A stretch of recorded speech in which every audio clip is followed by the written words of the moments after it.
Welcome to Big Faces Worldwide. It's your guy Big Will. When I'm back with this boxing talk, what's good with your fam? Hey, listen, look, I wanted to talk a little bit about the top ranked card that they had on ESPN Plus on Friday night. I didn't get a chance to speak on it, man. I think the card overall was a decent card, man. I want to talk a little bit about Jamel Herring. He went up against a guy by the name of DeSantos. Jamel Herring. He definitely dominated the fight.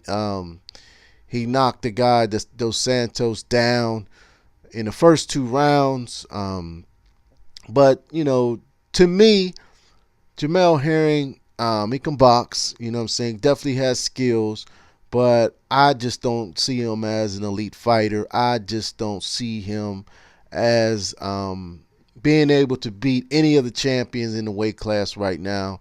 I think he has a lot of work to do, man. I just don't see that eye of the tiger, that killer instinct that every champion needs, man. He had this guy hurt early, and yet the fight went to decision, man. The second round, after he knocked him down in the second round, you could hear his trainer Brian McIntyre, Bomac, telling him to basically go in for the kill, man. You know what I mean? Step on the gas on this guy, man. And DeSantos started to move around a little bit, and Herring just looked at ridiculous trying to chase him around, man. He does not know how to cut off the ring. He just was sort of like following him around. Yeah, Dos Santos was fighting not to get knocked out, but at this stage in your career, man, you should be able to cut off the ring, man. And I think that's something that he needs to work on. I'm just a guy who's not impressed with Herring at all, man. I do think he has skills. He can box, but I do not see him as an elite fighter. I know he trains with Terrence Crawford and those guys up there in Omaha, and he has the attitude. He has the tools to, he has the tools to do what needs to be done. I just don't know if he has the will, man. It just don't seem like he has that killer instinct. When it's time to turn it on and go in for the kill, I just don't see that, man. So maybe he could work on that. Maybe he can. But just right now, at this point, I do not see him going in there and to being able to, challenge the champions at the weight class. You know what I mean? Also, on that card, we had Gabe Flores Jr. He went up against Edward Cakebo. I thought Gabe Flores is he's a young guy.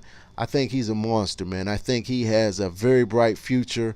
He just graduated high school recently.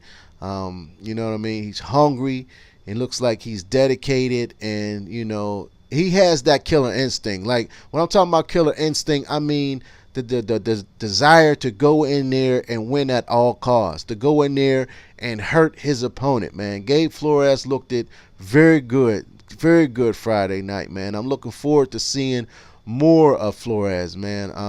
I like the kid, man. He's a young kid, has a bright future, has more to learn. But I think that he's willing to learn, and I think that he will learn. And I do believe in a year or two, like he will be a force to be reckoned with in the weight class, man. Also on that card, you had Manuel Lopez. He went up against Arnold Barboza. And, I seen from the beginning that Barboza, that his shots was affecting Lopez a lot more than Lopez shots was affecting him. You understand what I'm saying? Barboza is a very good combination puncher, man. He was landing some very good combinations on Lopez. Lopez came to fight. He didn't lay down. You know what I'm saying? He came to fight. His style is sort of, it's like a weird style. You know what I mean? His movement is kind of awkward. But Barboza was able to get the win, and he looked good doing it, man. I was very impressed with Barboza. Also on that card was the main event, the fight that when it was first announced, man, I was very excited to hear about it. I wanted to see this fight because I seen the first fight between Jesse Hart and Gilberto Ramirez. Man, Jesse Hart has been begging for this rematch since he lost the first fight. Man, he got hurt early in that first fight, but he was able to withstand the storm and come back and you know uh, wobble and hurt Ramirez, you know what I mean, later in that fight. But this second fight, it was even better in my eyes than the first fight, man. Both guys wanted it. Both guys wanted it bad, man. Um, I thought that Jesse Hart came out in the first round, and I believe he gave that first round away. Although it was close, I still think that he was fighting a little too tentative at times in there. He caught Ramirez with some good shots, but he also was caught with some good shots as well, man. I thought he could have did a little bit more to win that first round, but as the fight went on, man, it was like it was back and forth action. It was back and forth action. I was definitely impressed with both guys. Both guys made very good improvements in their game. Both guys hurt each other just the same as they did in the first fight. But I think the 12th round said it all, man. Jesse Hart had to go out there and win that 12th round. He had to show the people that he can close the show, man, and he did not do that. He did not do that. He let Zurdo Ramirez win that round and dictate the pace of that round. Throughout the fight, Hart found a home again for that uppercut. You know what I'm saying? But Ramirez was catching him with some good right hooks and left hooks that was able to wobble Hart, but Hart was able to wobble Ramirez. Oh, all in all, man, I think it was a very good card. Obviously, Ramirez retained his title. He won the fight, and now he plans on moving up to 175, man, where where the big dogs is at, man. He's planning on leaving the weight class. So, maybe, just maybe, Jesse Hollywood Hart will have a third chance to fight for that strap, man. And he may get it this time, man. We'll see, man. But Zurdo Ramirez, I definitely think he can compete with those monsters at light heavyweight, man. You got Bivol up there, you got Voystick up there, you got Alvarez, you got Kovalev still in the mix, man. You got some guys in the mix up there, man. But for Gilberto Ramirez, there just wasn't no big money fights at 168. So, that's what he's looking for in his career. I really like Zurdo. I think that he boxes very, very brilliantly. I think he can brawl. I seen him move around and fight off the back foot as well. Gilberto Ramirez can do it all a little bit, man. He can punch.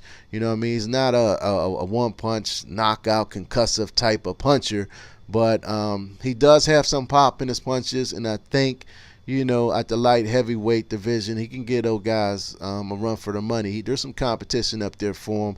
I think he will be able to compete at the highest level. Top Rank put on a beautiful card on ESPN Plus, man. We've been getting some good boxing, man. We got so many good boxing outlets, man, and I'm excited for the sport of boxing, man. It's a great time to be a boxing fan. We have so many former boxing fans coming back into the sport of boxing right now because so many people or so many corporations and executives are putting so much money into boxing, and we got so many different platforms to watch boxing, so many different outlets, and I think it's a very, very good thing for boxing, man. I just wanted to get on here and give my take on the ESPN Plus card.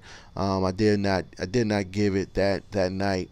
But you know, I could not leave the weekend without giving my thoughts. This is your man Big Will. You have been watching Big Faces Worldwide. For those of you who have yet to subscribe to my channel, don't forget to hit the subscribe button, and also hit the bell icon so you can be notified when I'm dropping new videos. Appreciate you joining me. I'll holler back.